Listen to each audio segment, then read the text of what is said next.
고한경직 목사님의 설교 중에 이런 이야기가 있습니다. 6.25 전쟁이 일어났을 때 피난민들 중에는 제주도로 피난을 간 사람들도 있었고 부산으로 피난을 간 사람들이 있었는데, 제주도로 피난을 갔다 온 사람들은 제주도 사람들의 인심이 얼마나 좋은지 입이 마르도록 칭찬을 했다고 합니다. 피난민들의 배가 부두에 닿으면 기다렸다가 짐을 다 날라주고, 자기 집에 빈방이 있으니까 그냥 지내라고 하고, 배급을 받을 때도 피난민들이 먼저 받도록 보살펴 주더라는 겁니다. 그런데 부산에 피난을 갔다 온 사람들의 말은 이런 분위기와 많이 다르더랍니다. 부산에 있는 사람들은 피난민이 모여드니까 한 달 있다가 방세를 올리고, 두 달 있다가 방세를 올리고, 세 달 있다가 방세를 올리고, 방세를 자꾸 올리더라고 합니다. 그리고 징용을 내보낼 때도 피난민부터 먼저 잡아서 내보냈다면서 인심이 아주 고약하더라는 것입니다. 물론 이런 모습에는 여러 가지 다른 이유들도 있었을 것이라고 생각합니다만은, 주변에 어렵고 힘든 사람이 있을 때 도와주려는 마음을 가진 사람이 있는가 하면 무관심하거나 오히려 다른 사람의 어려운 처지를 이용하려고 하는 사람들도 있다고 하는 것입니다. 오늘 우리는 본문에서 이렇게 어려운 사람들을 향한 예수님의 마음을 발견할 수 있습니다. 함께 읽은 말씀에서 예수님은 무리를 보시고 불쌍히 여기시니라고 했습니다. 그때 예수님은 갈릴리 지방을 다니면서 전도하셨는데, 이 여촌 마을에 자연히 많은 사람들과 만나게 됐습니다. 예수님은 그들을 만나실 때 무리들이 목자 없는 양과 같이 고생하며 방황하는 것을 불쌍히 여기시고, 제자들에게 추수할 것은 많되 일꾼이 적으니 그러므로 추수하는 주인에게 청하여 추수할 일꾼들을 보내주소서 하라고 말씀하신 것입니다. 이 말씀같이 예수님은 당시에 그 유대 군중들, 특별히 서민들, 그들을 불쌍히 여기셨습니다. 그것은 가난하거나 또 병들거나 하는 것처럼 어떤 일반적인 처지를 불쌍히 여겼다는 것과는 좀 다른 의미입니다. 물론 예수님은 그 가난과 질병에서 벗어날 수 없는 사람들을 불쌍히 여기셨지만은 또 이들을 불쌍히 여기신 것에는 더 특별한 이유가 있는데, 36절에 보면 그들이 목자를 만나지 못했기 때문입니다. 예수님은 그들이 목자 없는 양과 같이 고생하며 방황하는 것을 더욱 불쌍히 여기신 것입니다. 자, 이 불쌍히 여기셨다는 말에 또 다른 번역은 민망히 여기셨다는 번역이 있는데, 이 마음 아파하셨다 하는 뜻입니다. 예수님은 목자 없는 양과 같은 사람들을 마음 아프게 바라보셨습니다. 그들은 영혼의 보살핌을 받지 못하는 사람들이었기 때문입니다. 그들에게는 삶의 의미와 목적이 없었기 때문입니다. 그들에게는 하늘의 위로가 없었고, 그들은 하나님의 은혜와 사랑으로부터 소외된 사람들이었습니다. 그래서 예수님은 그들의 목자가 되어주셨습니다. 그들의 영혼을 위해서 기도하시고 축복해 주셨습니다. 십자가에서 자기를 희생하시기까지 그들을 도와주셨습니다. 오늘 예수님께서는 복음을 위해서 함께 사역할 이런 사람들이 필요하다고 말씀하십니다. 이런 사람들을 보내주시도록 하나님께 기도하라고 말씀하십니다. 또한 이 말씀을 듣는 우리들이 하나님 나라의 일꾼이 되라고 말씀하시는 것입니다. 자, 먼저 예수님께서는 이 고생하며 방황하는 사람들을 하나님께로 인도하고 보살피는 일을 추수하는 것이라고 말씀하십니다. 37절에 예수님은 추수할 것이 많다고 하십니다. 이것은 그 시대에 이 목자 없는 양처럼 고생하며 방황하는 그런 사람들이 많이 있었다고 하는 것입니다. 그래서 예수님은 공생의 3년 동안 무엇보다도 이러한 사람들을 하나님께로 인도하셨습니다. 즉 그들에게 하나님을 가르쳐 주셨습니다. 특히 예수님은 가르치시고 천국 복음을 전파하시고 모든 병과 모든 약한 것을 고쳐주셨다고 했습니다. 35절 말씀을 보면 예수께서 모든 도시와 마을에 두루 다니사 그들의 회당에서 가르치시며 천국 복음을 전파하시며 모든 병과 모든 약한 것을 고치시니라고 한 것입니다. 무엇보다 예수님은 하나님인 사랑이신 것을 가장 많이 이야기하시고 가르치셨습니다. 또 예수님은 하나님 나라의 복음을 전파하셨고 교회는 그 예수님을 전파합니다. 그리고 예수님은 사람들의 모든 병과 모든 약한 것을 고쳐주신 것입니다. 자, 교회는 예수님이 하신 일을 기억하고 다음 세대 사람들에게 계속해서 예수님이 하신 일을 전해주었습니다. 이 교훈에 따라서 교회는 예수님의 복음을 가르치고 예수님의 사랑을 전하고 어렵고 힘든 사람들을 돕습니다. 그러므로 교회가 성장해야 될 이유가 있다면 더 좋은 건물과 시설을 갖추기 위해서가 아니라 이와 같은 일들을 더 잘 감당하기 위해서입니다. 교회 건물과 시설은 이런 일들을 위해서 사용되어야 하는 것입니다. 우리 교회가 이런 목적으로 성장하고 이런 목적으로 더 잘 갖추어질 수 있기를 소망합니다. 특별히 예수님은 치유와 회복이 필요한 사람들을 안타까운 마음으로 바라보셨는데 예수님의 능력은 여기에서 빛이 납니다. 우리가 도우려는 사람들, 우리의 도움이 필요한 사람들을 사랑으로 또 도우려는 마음으로 바라볼 때 세상은 더욱 빛을 발하게 되고 예수님은 이와 같은 일을 추수하는 것이라고 말씀하십니다. 이 말씀에서 예수님은 우리들과는 다른 추수의 개념을 가지고 있습니다. 우리들에게 추수를 한다는 것은 자기 자신에게 이익이 되는 일을 말합니다. 그런데 예수님께서 말씀하시는 추수는 어떤 농사의 추수에만 해당되는 이야기가 아니라 하나님 나라의 추수에 대해서 하시는 말씀입니다. 지금 우리가 사는 세상에도 하나님을 떠나서 사는 사람들이 얼마나 많은지 모릅니다. 그래서 예수님은 추수할 것이 많으니 하고 말씀하셨습니다. 자, 그래서 하나님 나라의 추수는 뭐냐면 하나님을 떠나 살던 사람들이 다시 하나님께로 돌아오게 하는 것이 하나님 나라의 추수입니다. 자, 우리는 자기 이익을 위해서 추수할 때도 기쁨이 있죠. 그리고 가장 큰 기쁨을 그 추수할 때의 기쁨으로 비유합니다. 이와 같이 하나님 나라의 추수에 참여할 때에도 기쁨이 있습니다. 이것은 우리들에게도 기쁨이 되지만 무엇보다도 하나님이 가장 기뻐하시는 일이 되는 것입니다.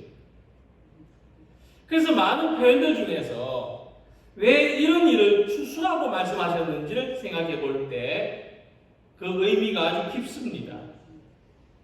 추수는 농부가 거두어 들이는 그 곡식이 식량도 되지만 다시 씨앗이 되어서 30배, 60배, 100배의 결실을 거두게 하는 것입니다. 다시 말해서 자기 자신이 삶의 목적이 되고 자기 유익만을 위하여 살던 사람들이 하나님께로 돌아온 다음에는 하나님 나라의 씨앗이 되어서 세상의 축복과 하나님의 기쁨을 위해서 살아가게 되는 것입니다. 그래서 하나님을 떠난 사람들이 다시 하나님께로 돌아와서 살면 하나님 나라의 알곡이 되고 하나님 나라의 씨앗이 되어서 살아갈 수가 있는 것입니다. 이같이 우리 주변에는 추수할 곡식, 하나님 나라의 씨앗이 될 사람들이 많이 있습니다. 자, 우리가 이런 추수에 참여하는 것이 얼마나 복된 일이고 보람 있는 일인지를 생각하고, 목자를 만나지 못해서 영원히 고생하며 방황하는 사람들, 또 잘못된 가르침에 빠져서 고통을 겪는 사람들, 그런 사람들을 하나님께로 인도하는 성도들이 되시기를 소망합니다. 두 번째로, 예수님은 추수할 것은 많되 일꾼은 적다고 말씀하십니다. 농사를 지으면 심을 때가 있고 추수할 때가 있습니다. 곡식을 심을 때도 때에 알맞게 심어야 되지만, 곡식을 거둘 때도 때에 알맞게 거두어서 추수할 시기를 놓치면 안 되는 것입니다. 그러니까 추수할 때를 놓쳐버리면 이 밖에 있는 곡식이 나 거두어 가시오 하고 가만히 기다려주지 않습니다. 싹이 나버리거나 썩어버리거나 또 얼어서 쓸 수 없게 됩니다. 자, 그것은 잠시 잠깐 사이에 일어나는 일이죠. 그렇기 때문에 농사를 하는 사람은 항상 이 밭에 관심을 가지면서 추수를 잘 해야 되는 것입니다. 아무리 많이 심어서 아무리 많은 열매가 맺혀도 추수할 때를 놓치면 아무 소용이 없는 거죠. 자, 그렇기 위해서는 추수할 때에 일꾼이 부족하지 않아야 됩니다. 그래야 제때에 추수를 마칠 수가 있습니다. 예수님께서 추수할 일꾼이 부족하다고 말씀하시는 것은 사람은 많은데 일꾼은 부족하다는 뜻으로 생각해 볼 수가 있습니다. 옷장을 열면 옷은 많은데 입을 옷은 적은 것이 고민인 것처럼 사람은 많은데 쓸만한 일꾼은 많지 않다 하는 것입니다. 주님의 일꾼도 마찬가지입니다. 많은 사람들이 주님의 좋은 일꾼이 될 만한 기질과 능력을 가지고 있습니다만은 그 능력으로 주님의 일을 하려는 마음을 가질 때 우리는 주님의 일꾼이 될 수 있습니다. 아무리 좋은 자질과 능력을 갖추고 있다 하더라도 내가 가진 것으로 주님의 일을 하려는 마음이 없다면 주님의 일꾼이 될 수 없습니다. 그래서 주님이 보실 때 사람은 많지만 일꾼은 부족한 것입니다. 자, 그렇다면 주님의 일꾼이 되는 데는 어떤 마음이 있어야 됩니까? 20세기의 성자로 불리는 테레사 수녀에게 하루는 누가 다가와서 물었습니다. 수녀님은 가난하고 어려운 사람들을 위해서 이렇게 많은 수고를 하시는데 잘 살고 평안하고 높은 자리에 있으면서도 자기만을 위해서 사는 사람들이 많은 것을 보면서 불공평하다고 생각하지 않으십니까? 그랬더니 그는 이렇게 대답했다고 합니다.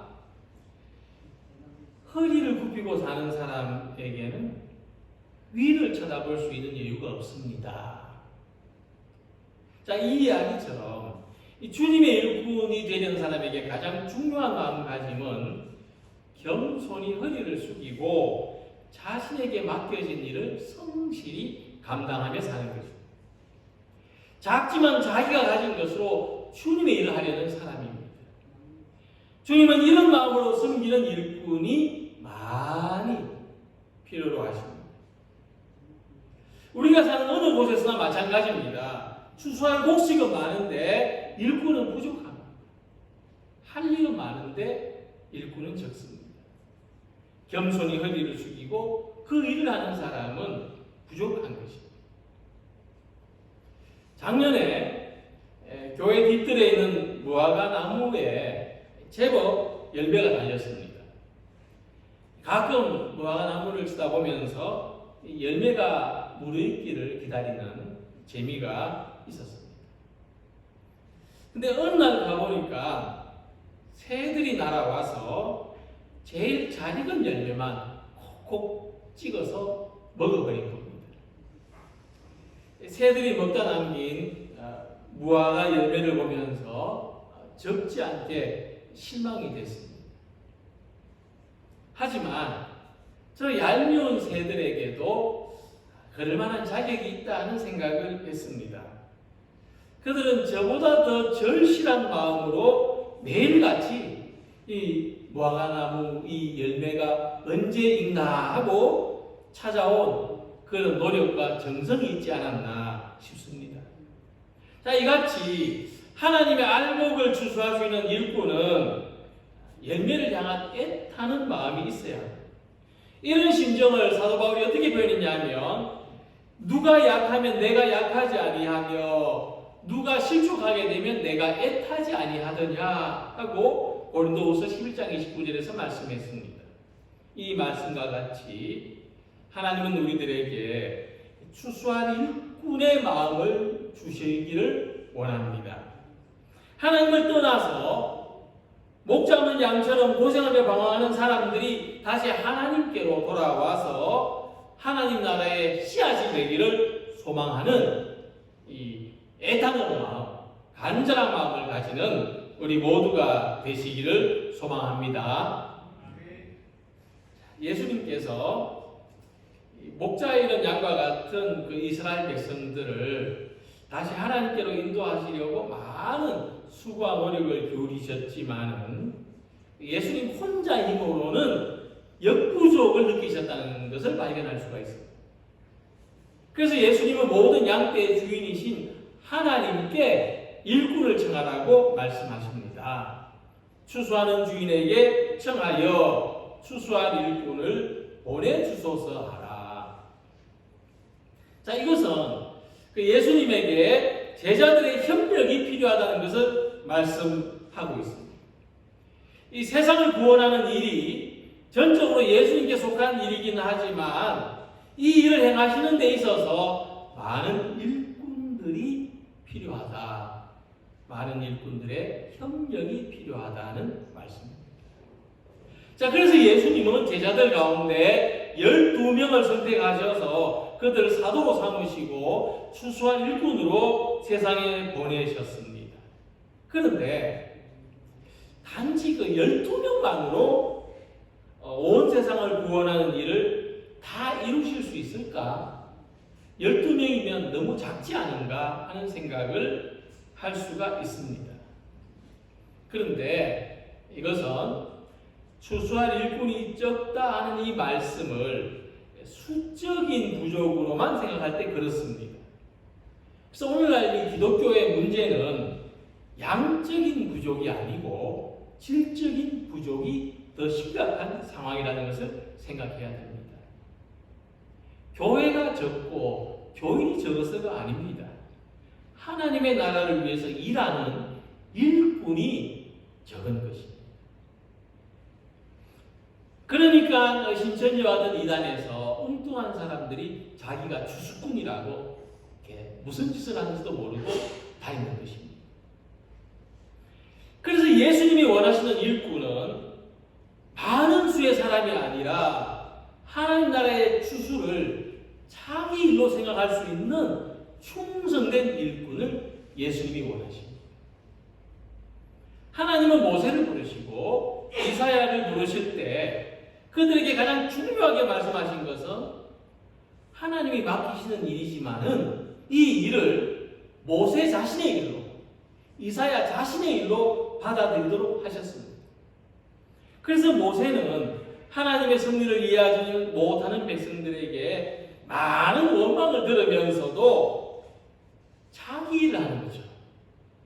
잘 참아낼 수 있었습니다. 이사야는 하나님을 떠나간 백성들이 겪는 고통을 자기의 고통처럼 받아들이고 끝까지 사명을 완수할 수 있었던 것입니다. 그것을 예수님께서도 이렇게 말씀하셨습니다. 아버지께서 행하시는 그것을 아들도 그와 같이 행하느니라. 예수님도 하나님의 일을 자기 일로 행하셨다는 것입니다.